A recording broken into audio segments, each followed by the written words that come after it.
So ever since the Azure update gutted and nerfed some of the best Sentinels, being 2-time and guest 1337, the pool of completely viable Sentinels got even smaller.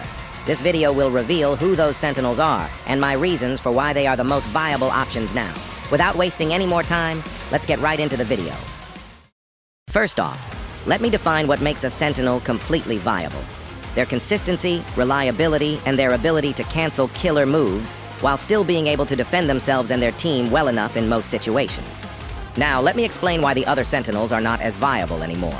I'll start with a somewhat obvious one, Chance. Chance is, by design, inconsistent, as he has a chance for his gun to explode or not work at all, killing any kind of reliability most of the time. If you are playing to win consistently, do not pick Chance.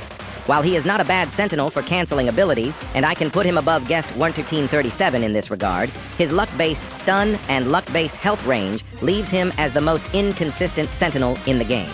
Next, I'll move on to guest 1337. When Guest was reworked a few months back, they removed his ability to block dash-based attacks, which made his consistency a lot worse, as he now mostly relies on reaction blocks from M1s to stun, which can be feinted easily. And after the Azure update, they nerfed him further, removing using abilities immediately after missing a block, making him not as reliable as he used to be. So I don't believe he is a good pick either to consistently win unless you can react block while not falling for baits 100% of the time, which is basically impossible. Not to mention the fact that you can't really cancel abilities as Guest to help your team anymore, as you're forced to parry a killer after they just used an M1 to stun them, removing any opportunity to cancel abilities for teammates, and removing the freedom of being able to stun any time that other Sentinels have. So now that Guest and Chance have already been written off, let's talk about why 2-time is arguably a lot worse than the ones I have just mentioned in every way. The Azure update further nerfed 2-time into the ground and made their positional stun, which was always inconsistent, a lot more precise, and sometimes not even landing despite it seeming like a backstab on your screen. Their stun is just too easy to avoid and too weak for the effort required, and their whole kit is literally inconsistent by design, rewarding risky plays that always have a chance of not working, which other Sentinels don't always have to do. I go into more of 2-time's issues in my last video, so feel free to go watch it to further understand my view on 2-time. But overall, if you want a strong, consistent Sentinel with a stun, you can fall back on easily. Do not pick 2-time. Now let me talk about why I believe Jane Doe is a better Sentinel in a lot of ways than the last Sentinels I listed. My first reason is that, while she is one of the Sentinels that have a prerequisite or condition to meet to stun, it is the easiest one to obtain. Crystal Pitch is an incredibly flexible ability with multiple opportunities to use during most chases, without making her too vulnerable, unlike other Sentinels like Chance, who has to make himself vulnerable in order to gain his stun mid-chase, which will happen eventually even if you had 3 charges before the chase, as you'll most likely need to stun again at some point. Or guest 1337, who has to wait for the killer to use their M1 in order to be able to stun.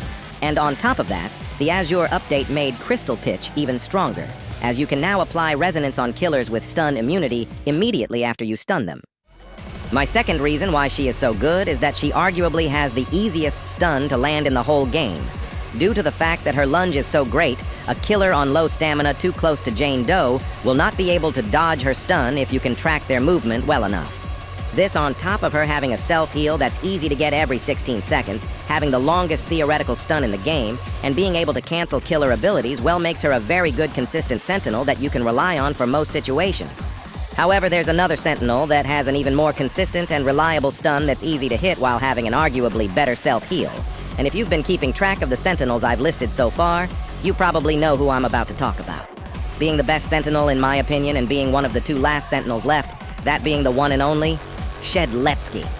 And while he may seem like a low-tier Sentinel on paper, he blows all of the other ones out of the water in almost every way without even trying. Let me explain why he's so good, and why the reasons people say he isn't that good aren't true. First off, let's start with his main ability, Slash. While it can seem too reactable to be good against skilled players, if you just don't use it immediately or in an obvious way, you're more than likely able to hit it consistently in a direct chase. This is also just ignoring his incredible ability to cancel killer moves with end lag, and even parry certain dashes like Void Rush or Walk Speed Override. Don't try parrying Demonic Pursuit. Slash is also the only stun in the game that does not have a prerequisite, meaning all you have to do if you want to stun the killer is press one button. This makes him the easiest Sentinel to use, which is great, even for experienced players, as it allows you to focus on pathing more instead of just your stun. Shedletsky is also the survivor with the most aura. What I mean by that is that killers are always wary of your stun, even if you are probably not even going to use it yet. This is easily abusable for free distance, and I have won countless rounds because of the extra distance gained from the killer being paranoid. Obviously, not all killers will do this all the time, but even comp killers fall victim to this sometimes, and can prolong chases even longer for basically zero effort required. My next reason why Slash is so good is that it is the most versatile and flexible stun in the game.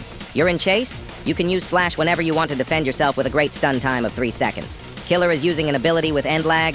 You can easily just use Slash to cancel it and help your team. Want to help a teammate getting chased? Just use Slash to buy them distance and time to get helped by other teammates, even if it misses. There's probably more examples, but you get my point already. Slash is the most balanced yet strongest stun in Forsaken, being able to be used in almost any situation. You can even use the resistance from Slash to tank a hit that would have killed you, which lets the killer's guard down because they think they killed you, leading to an easy stun. No other Sentinel can match the level of versatility and ease of use of Shedletsky. There's a reason why comp players love him. However, I haven't even gotten to his chicken yet. It is definitely the best self-sustain ability in the whole game, by far, even after the healing was nerfed a bit in the Azure update. At only a simple press of a button, Shedletsky can heal almost a third of his health bar back with only a few seconds of end lag twice in one game.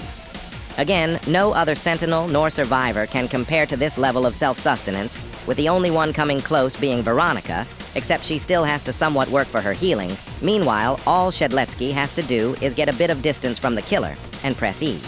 Shedletsky is the jack of all trades of Sentinels in Forsaken, and that is why I believe he is the best, most consistent and viable Sentinel, and arguably one of the best survivalists too. So, overall, this video kind of devolved into me just glazing Shedletsky, but I honestly don't care. I feel like he doesn't get enough recognition sometimes for just how good he truly is.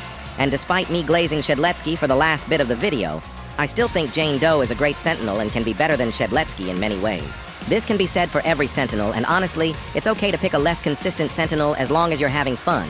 After all, that's the whole point of a video game, to have fun. So don't let the only thing you take away from this video be to only use 2 characters. Experiment with other Sentinels and other classes too. Public servers are always in shortage of a support. While Shedletsky is almost a jack of all trades of Sentinels. If you know anything about jack of all trades in video games, that means that the other Sentinels are going to be better than him at their specific niche. Now, since we're approaching the end of the video, I just wanted to say thank you all for destroying our target of hitting 150 subscribers before the end of summer. Since we are growing so quickly, maybe we can reach 200 before the end of August. Anywho, like and subscribe if you enjoyed the video, and comment any thoughts below. Trust me, I will read them all. Thank you for watching to the end of my video, and I'll see you next time.